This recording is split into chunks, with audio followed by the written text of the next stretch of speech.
tonight, Regina sees a slight decrease in its latest homelessness count.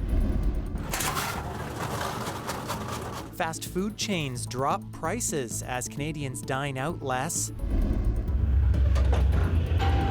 And some unsurprising results for those who get behind the wheel while high. This is CBC Saskatchewan News.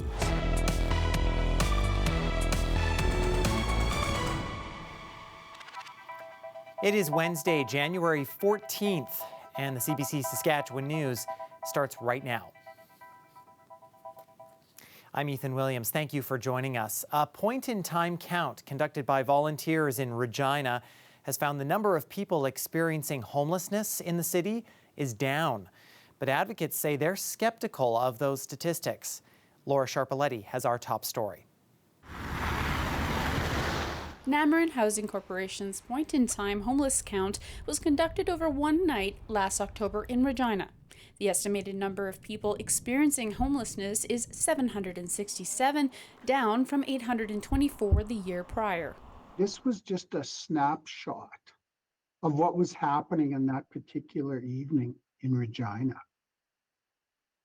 I think what it showed is that what we're doing is working. It's helping. But one Regina homeless advocate says what is being done to combat homelessness in Regina is not working. He says community organizations need more help from different levels of government, particularly funding for arts, food, and social programs. I strongly disagree with Mr. Byers' assessment that what we're doing is working. What we're doing is just further displacing and harming our most vulnerable. Matambu also says point-in-time numbers confuse the public when it comes to understanding the homelessness problem. He says the numbers are not accurate. These numbers are kind of house numbers. It's just state coercion, manufacturing consent in our minds that the situation's getting better when the public knows what 2 + 2 equals, and what we see on the streets every day is the situation's getting much worse. So these stats aren't reflective of the reality. While Namarin says it's good to see a decrease, it says it's also hard to ignore the hundreds of people who still need help with housing, and it hopes this count brings awareness to that. In November, the Ministry of Social Services announced up to $20 million in funding over 3 years, in addition to funding already in place. The province says it will expand and support homelessness services and enhance supports. Laura Sharpaletti, CBC News, Regina. The impact of drugs has hit many Saskatchewan communities hard. People living in Ochapowace First Nation say they're tired of watching friends and family members die, so they're trying something new to stop the cycle of addiction. Colleen Silverthorne has that story.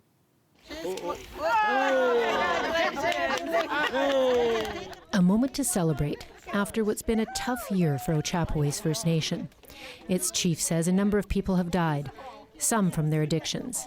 Now, the community is trying something different, a new facility to help people stay sober. This used to be a group home for young children. The decision was, and presented it to council, that we wouldn't need a group home for our young children if we helped our parents, our grandparents, the adults. This isn't a treatment center. It's a stabilization center. And once it's fully operational, there'll be room for up to 18 people here. The idea is to give people a safe space to go once they've left detox, but before they get into treatment. People can stay here for 2 weeks after they've completed a stint at detox, often in hospital, with the hope they'll stay sober until a treatment space opens up elsewhere. During that time, we lose our people back into their addictions. They'd go home, get back into that lifestyle. So we said we need to bring them to a place to keep them stable. The center will start accepting new patients next month, only a few people at first, with the hope of being at full capacity by spring. While they're here, they'll have access to health care, therapy, and spiritual care. Spirituality is about the values, it's about what they hold to their heart, believing that there's a better way for them to live their life. So we enhance those values of humility, courage, love. Ochapowace is using its own money to fund the center, but it's hoping government will chip in and help. The community also hopes to build a new treatment center down the road. Colleen Silverthorne, CBC News, Ochapowace First Nation. Sask Power has signed a deal to build a 100-megawatt solar power project based near Regina.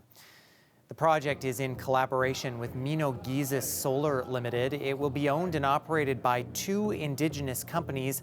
It's expected the site near Lajord will be one of the largest solar projects in the province. I do believe that economic reconciliation is important, and so it's great to see so many Indigenous nations becoming shareholders in our energy sector. Not only clean energy, but you see it in Alberta, you see it in Ontario, Manitoba, Saskatchewan, and it's a great way in these long-term projects for them to have economic self-determination. The project is expected to generate enough emissions-free electricity to power 30,000 homes on average. Construction is expected to begin early next year. NDP leader Carla Beck has made some changes to her shadow cabinet. Most notably, the opposition is adding 2 positions to its roster. Regina MLA Jacqueline Waugh becomes Shadow Minister for Women's Health, and Saskatoon MLA Brittany Singer becomes Shadow Minister for Technology, Innovation and AI. 7 existing portfolios have new faces. Among them, Cumberland MLA Jordan McPhail moves to the Ethics and Democracy file from Northern Affairs, Forestry and SaskTel. And Saskatoon Nutana MLA Erica Ritchie becomes the Shadow Minister for Social Services. After leading his province since 2018, Quebec Premier François Legault has announced he's stepping down. For me as Premier, it was the greatest honor of my life. Legault's resignation comes ahead of this year's provincial election. His coalition Avenir Quebec party has been tanking in public opinion polls. Legault says he will stay in the role until a new leader is chosen. Fire investigators in Regina confirm a blaze at a popular donut shop earlier this week was accidental. It started early Monday morning at Country Corner Donuts at Dewdney Avenue and Broad Street. The owner of the shop arrived at the scene before firefighters after he was alerted by his security company, and he tried to put the fire out himself. Regina Fire says a commercial appliance was the cause. The owner told CBC he believes equipment used to make soup was the issue. The shop sustained significant smoke damage, while the fire itself was contained to the faulty equipment. Fast food restaurants are battling to compete for value-conscious diners. With tighter budgets and higher living expenses, Canadians are dining out less frequently. And McDonald's is betting big on cutting and freezing prices of value meals and coffee. Alexander Silberman reports. The lunchtime rush at McDonald's. But these days, the cost of burgers and fries is forcing some diners to watch their wallets. It's too expensive. I don't even buy it, I just buy coffee. A new reality the fast food giant is trying to act on. McDonald's is promising to drop prices to $5 for its McValue meals and keep small coffees at $1 for the next year. Well, I mean, anybody can afford coffee at $1. I would think so anyway.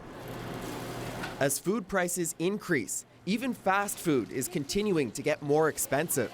So restaurants are trying new strategies to lure in cost-conscious diners. 3/4 of Canadians say they're eating out less frequently because of the rising cost of living, according to an Angus Reid survey. The consumers are becoming more price sensitive. Marketing experts say chains like McDonald's once tried to broaden their appeal to customers willing to spend more and are now pivoting back. McDonald's is doing this because they want to really go back to their core customer base. These are the customers who really care about the value that they can get from the brand. This $1 coffee is part of a loss leader strategy designed to draw budget-conscious customers who might buy more once they're in the door or here at the drive-thru. But experts say smaller businesses could pay the price. Who is going to be impacted? Will it be the farmers who are growing the food? Will it be the suppliers? The Canadian mom and pop shops and restaurants, they're not necessarily going to be able to cut their price down, and they're struggling, and they might even have to close up. The heated up competition comes as more American brands expand into Canada, like Shake Shack and Jersey Mike's. while other large restaurants, including Taco Bell, A&W, and Burger King, are also fighting for customers by aggressively promoting meal deals. And chains like Chipotle are leaning into their rewards programs to keep young adult customers. I think what we've noticed is a category slowdown for the 25 to 34-year-olds that are under the most financial pressure. Pressure, too, for restaurants in an industry with increasingly razor-tight margins. Alexander Silberman, CBC News, Regina.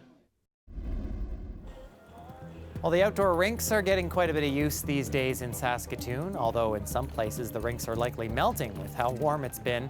Thankfully for skaters, some cooler weather is eventually coming to freeze up the ice again, but not before we're blasted with some pretty strong wind. Weather specialist Mickey Wolf has the details in her forecast after the break.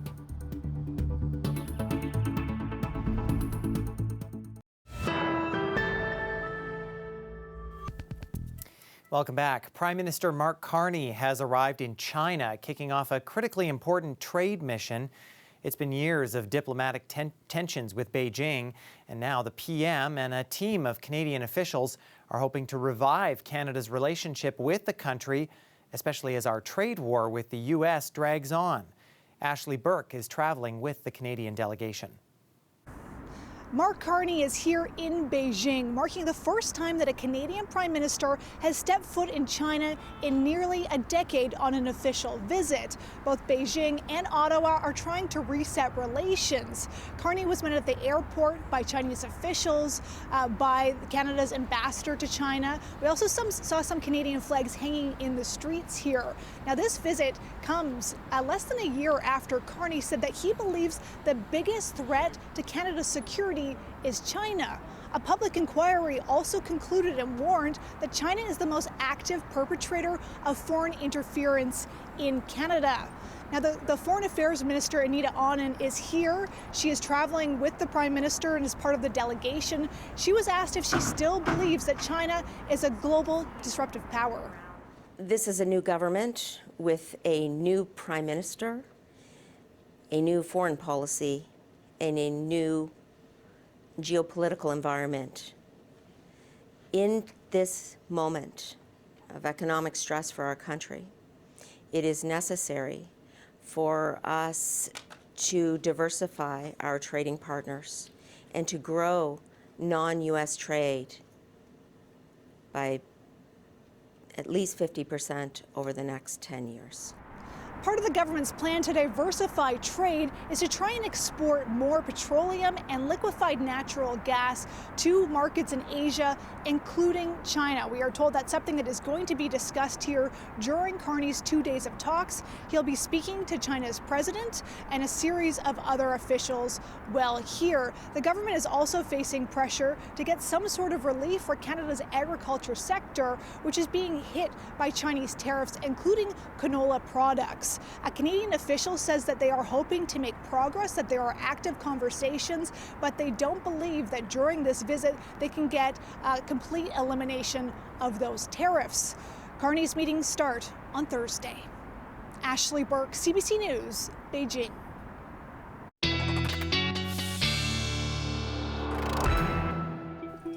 And weather specialist Mickey Wolf joining us now. I was this close, Mickey, to putting on a lighter jacket today, but I held back because, you know, it is January. Well, Ethan, good call on the lighter jacket, but tomorrow you might need a windbreaker because we are anticipating some very strong winds across most of Saskatchewan. But first, let's take a look at some of those record-breaking highs we had yesterday across the province. We're seeing one of the oldest records broken yesterday. For La Ronge, we had a high of 2.5. That's breaking a record set all the way back in 1933. But we do, aside from those warmer temperatures that we will see a bit of tomorrow still, we do have an active wind warning for a lot of south and central Saskatchewan. We are seeing winds gusting up to 100 kilometers an hour tomorrow. So that's going to create very windy conditions for a lot of those areas affected. As well, we have a blowing snow warning for Stony Rapids and Wollaston Lake. We're seeing winds gusting up to 70 kilometers an hour there. And quite a strong day for wind as well here in the province, especially in the Churchill region. We're seeing some very strong winds gusting. The red indicates over 80 kilometers an hour.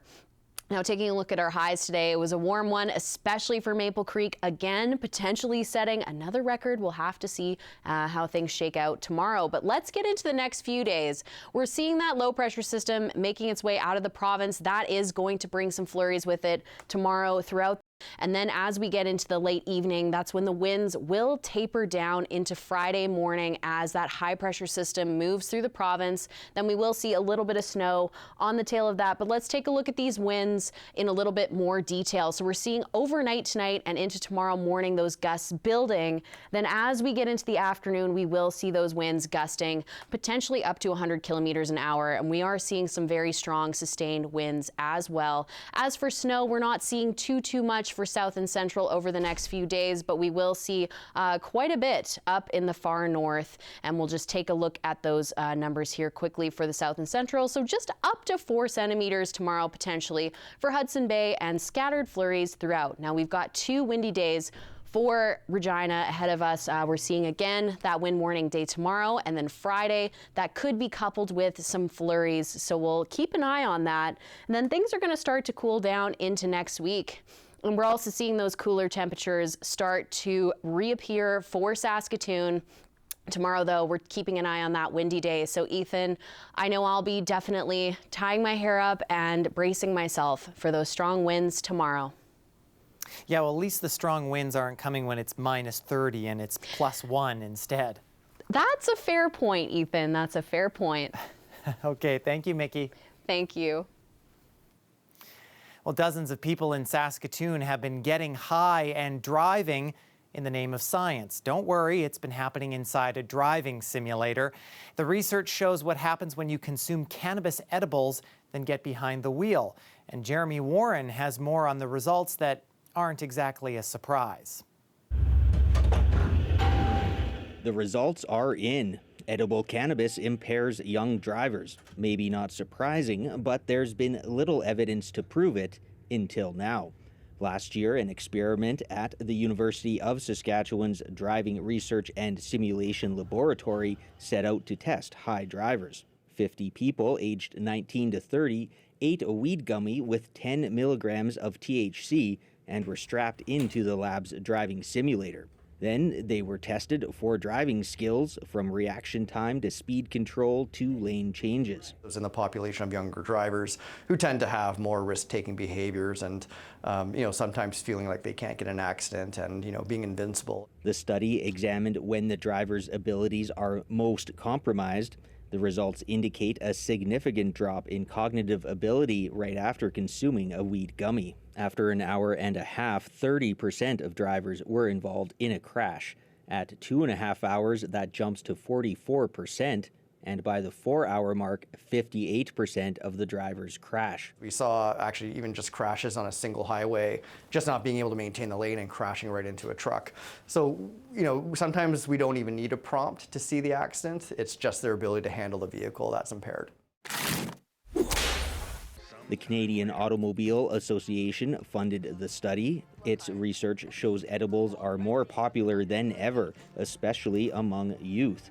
In a news release, it calls that concerning due to the delayed onset of effects, which could catch users off guard. We found that, they were actually quite aware that they could not drive, and 96%, for example, found that or reported that they could not drive safely at 1.5 hours.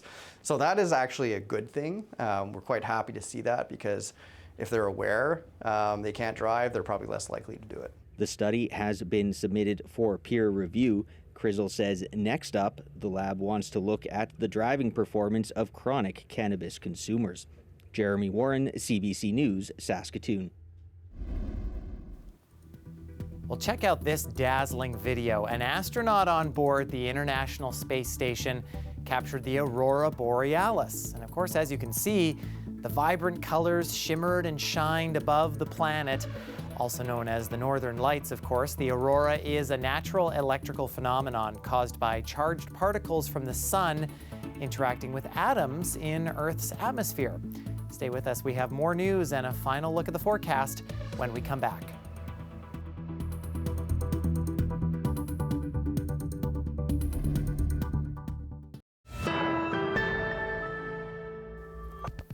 Well, Welcome back. New climate data has been released showing 2025 was the third warmest year on record, part of a disturbing new trend. According to researchers, the average global temperature for all of the last 3 years has been about 1.5 degrees above pre-industrial levels. That's the baseline used to track human impacts on temperature. And though 2025 may not have been the hottest year ever globally, the UK endured its hottest year ever recorded. Much of Europe broke summer temperature records, and Nordic countries also soared past various seasonal records. At times, they hit temperatures 10 degrees above average in heat waves directly linked to climate change.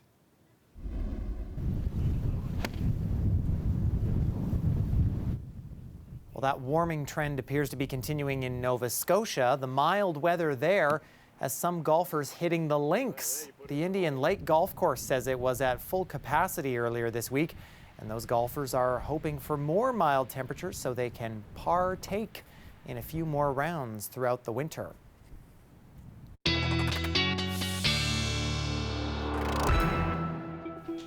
And Mickey may not be able to deliver a forecast that gets us on the green, but she'll give it her best shot. I certainly will, Ethan. Maybe I can give us a birdie golf reference, to some warmer temperatures. Let's take a look at our overnights, folks, because we do have a warmer night still, even if my golf references aren't quite succinct here. We've got those temperatures hovering near zero across south and central Saskatchewan tonight. And as well in the north, it's definitely a warmer evening, especially for the western part of the Churchill region. We're seeing some scattered flurries throughout the north as well. Into tomorrow, again, we are going to see that gusting up to 70 kilometers an hour. You can see that reflected for Wollaston Lake there, so that's going to cause that blowing snow. And in the south and central regions, we do have a warmer day, but that is going to be tempered by those winds. We're going to have that gusting up to 100 kilometers an hour potentially. You can see that reflected here. We've also got those scattered flurries throughout the day. So Ethan, we're looking at some wind, which would not be optimum for folks trying to golf in Saskatchewan tomorrow. Well, maybe windy, but it's a hole-in-one forecast in my books. Perfect. Thank you, Ethan. Thanks, Mickey. And that is our news for this Wednesday. For more news anytime, you can always head to our website or subscribe to our YouTube channel or download the CBC News app on your smartphone or tablet. Thanks so much for watching.